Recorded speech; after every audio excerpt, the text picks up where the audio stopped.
Hello, everyone. Welcome to week 6 of the. Actually, it's probably week 7. Sorry. Week 7 of the NFL picks. We're going to go over the results after week 6, and we have two new leaders at top of the polls. We have Austin, the Pef, and Big Boss Man picks 1 as Jamie. Both have 55 and 38 records. Both did really good last week 5 and week 6. Week 6 was average at best for most of the league. It was a wild week in terms of upsets. But then there's a three-way tie for third, which is Hoggy's Earlobe, Nico, ESPN picks 1, Danny, and Alpha Academy, Kelpie G, with the record of 54 and 39. Then there's a three-way tie for 6 with Chris Lentz, Alex Hess, and me. Then Mama Pef at 9, Joe Crispies in 10th, Joe in 11th, and ESPN picks number 1, another one, in 12th with an 8-7 record. He has not played since week 1.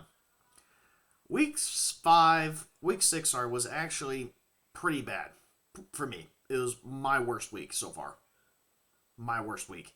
And I keep saying it every time it happens, it's getting worse. This NFL season is the worst ever in terms of teams you think are good and bad. There's only 3 good teams in the NFL. The Eagles, the Bills, and you could technically say the Chiefs are their only 3 good teams. Everyone else, straight garbage. You don't know what they're getting every week. So, let's get right into the picks here for the Thursday night games.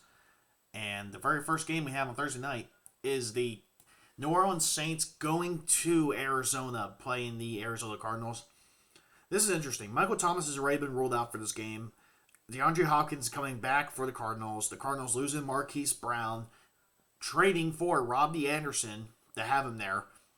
This is going to be very interesting. Andy Dalton's playing this. He's playing with I believe, a fractured back as well, or ribs, some sort of injury. I'll have to take the report literally before game time to see, okay, who's out, who's in, what's the situation to determine this pick. I'm slightly leaning towards the Saints in this matchup. Very, very slightly. I'm not too keen on it. I might go to the Cardinals just for the safe pick. Then we have the game that could be really interesting and really close. The Atlanta Falcons playing against the Cincinnati Bengals. Both 3-3, both in the hunt for their division at this rate. I'm going to go with the Bengals here. The Bengals just seem like this is now, they're starting to get it going now. The offense is starting now to move. Defense is starting to slowly pick up, even though they gave up 26 to the Saints. They seem to be getting going. Joe Burrow looks like he's back. We'll have to wait and see how this goes. The Falcons have not been getting slaughtered. They have been fighting and fighting and fighting every week. This could be very, very close, but I'm picking the Bengals. Then they have the Detroit Lions playing against the Dallas Cowboys.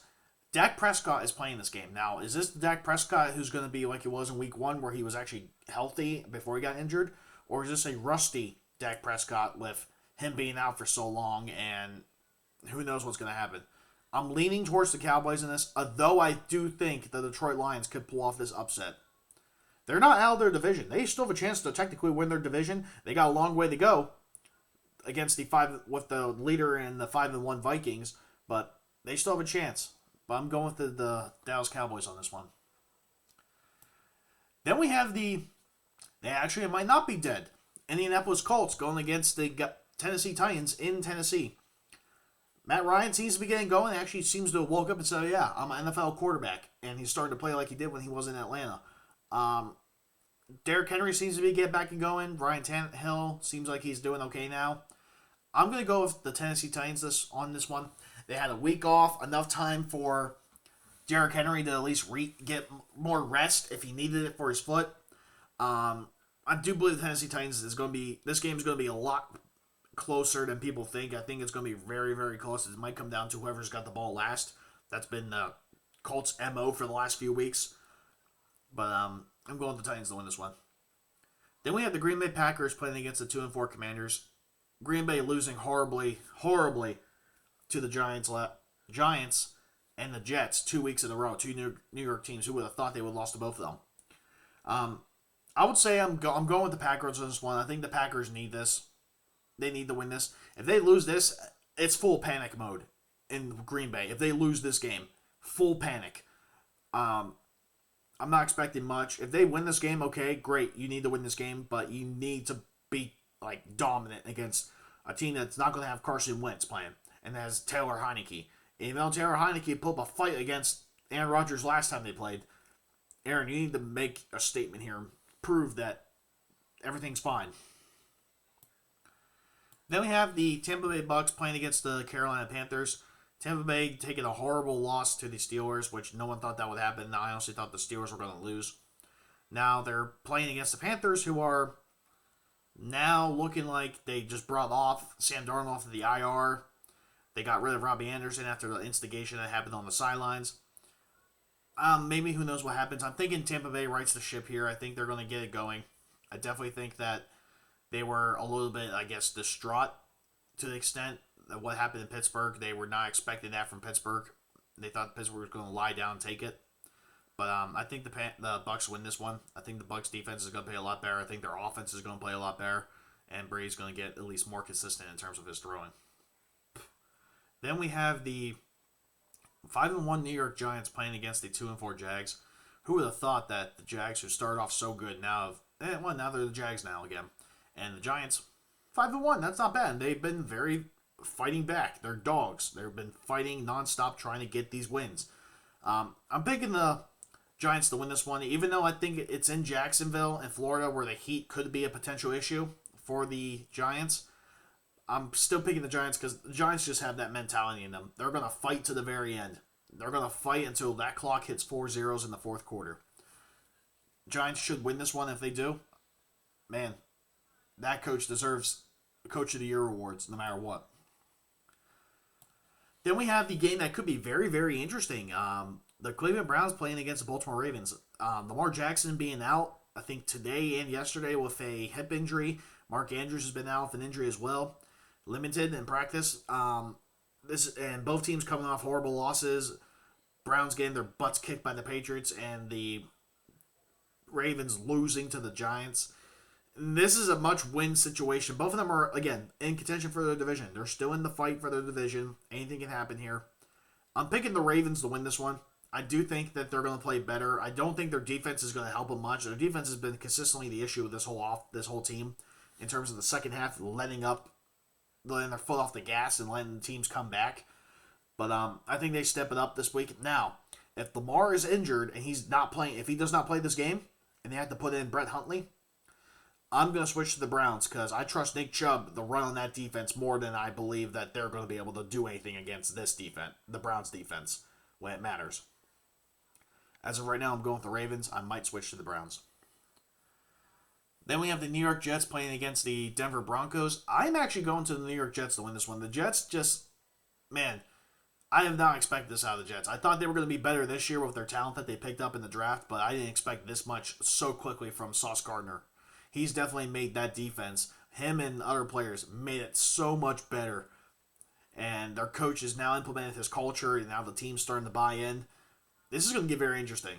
I do expect them to win, even though playing in Mile High, it's a different situation. You're now up in altitude, and it could cause players to have not injuries, but have problems breathing. But they should have an easy time. The Broncos can't move the ball downfield, and when they do, Russell chokes. I think Russell's being exposed right now as the fraud that he is as a leader, and this game is just going to make it even more prominent that he's not a leader. Then you have they have a 4 o'clock game, the Houston Texans playing against the Raiders. I'm going with the Raiders in this one, even though I think the Houston Texans could win this one. The Houston Texans have not got their asses blown out of the water. They have been fighting and fighting and fighting in every single one of their games. The Raiders are in a much dire situation. If they lose this game, you can pack up the season. You can pack up the season if you lose this game. They need to win this game. And knowing them, you want to contend for the playoffs and you got the talent, you better win this game. I'm going with the Raiders. Then we have the Seattle Seahawks going to the Los Angeles Chargers to play the Chargers. I'm actually picking the Chargers to win this one. I just seen a lot. Yes, they almost literally should have beat the Broncos in regulation, but decide, we're going to go to overtime again with our same, divisional rival and just fuck around for 4.5 quarters. But it is what it is. I'm picking the Chargers. Chargers have the better running back, have the better offense. Yes, excluding the offensive line where it's now injury ridden and their defense is somewhat still injured. I trust the Chargers more than I trust the Seahawks. Then we have the Chiefs playing against the 49ers. I'm going with the Chiefs. Until Pat Mahomes is just on our level, guys. That whole team is one of the three best teams in the league consistently game in and game out. Yes, they lost to the Bills the one game last week, and it was like, okay, what can you expect? They should have won, but Pat Mahomes threw a pick late in the game that sealed it. But I expect them to have a big jump around this week. They're going up against a defense that is injury ridden to high hell. I expect a lot of passing, and I expect a lot of rushing coming out of the Kansas City Chiefs this week. Then we have the Sunday night game, which should not be a Sunday night game. The Pittsburgh Steelers go into the Miami Dolphins. Now, the last time Pittsburgh played in Miami, they had lost, but that was with Big Ben. Now, it's the Kenny Pickett era versus the Tua Tagovailoa concussion bowl, basically. I'm picking that for one. I was debating this, but I wanted to see the reports. As of right now, I'm going Pittsburgh Steelers. I think this is a very much winnable game for Pittsburgh if they have Kenny Pickett starting, and we saw what happened when he started, how the offense was going and it was starting to click. The defense was doing really, really good. Now, is the defense going to do that consistently? I doubt it, considering that they're now going up against the number one wide receiver in the league in terms of receiving and the number 5 receiver in terms of receiving as well in the league. This is going to be a very tough game for Pittsburgh in terms of covering them too, especially Tyreek Hill. But if they can do that and at least get at the quarterback, don't throw him on the ground. Just gently place him on the ground. Don't get him concussed. Don't let him throw up gang signs again. And then we might be able to get out of this game with a win. I might switch to the Dolphins when we get closer until I see the injury report, but I want to see what happens up until then. Then we have a snore fest of a game Monday night. We have the Patriots playing against the Chicago Bears. I'm going with the Patriots. The Patriots are doing what they did last year, folks, when they made the playoffs. They started 2-3 or 2-1 last year, or 1-2. Now they're at 3-3 again. They're showing the consistency again.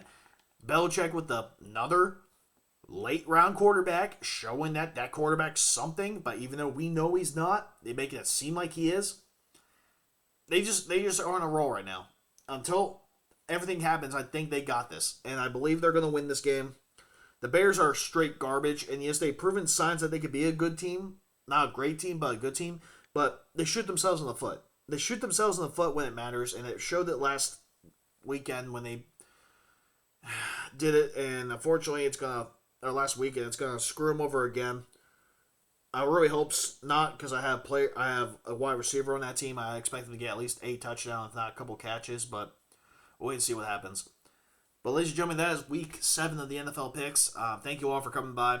Hopefully I can make some ground here. I gave up 5 games to the 2 people who were in the first, and I'm down by a handful for second and so on. But I need to make moves here, folks. I need to make moves. I think this is the week that if I make moves, it's got to happen now. I got to at least get some upsets in here, and I believe I do have a couple upsets. So we'll wait and see what happens, and I might make some changes on the day of the games, but we'll wait and see what happens. Thank you all for coming. We'll see you in week 8 of the NFL season.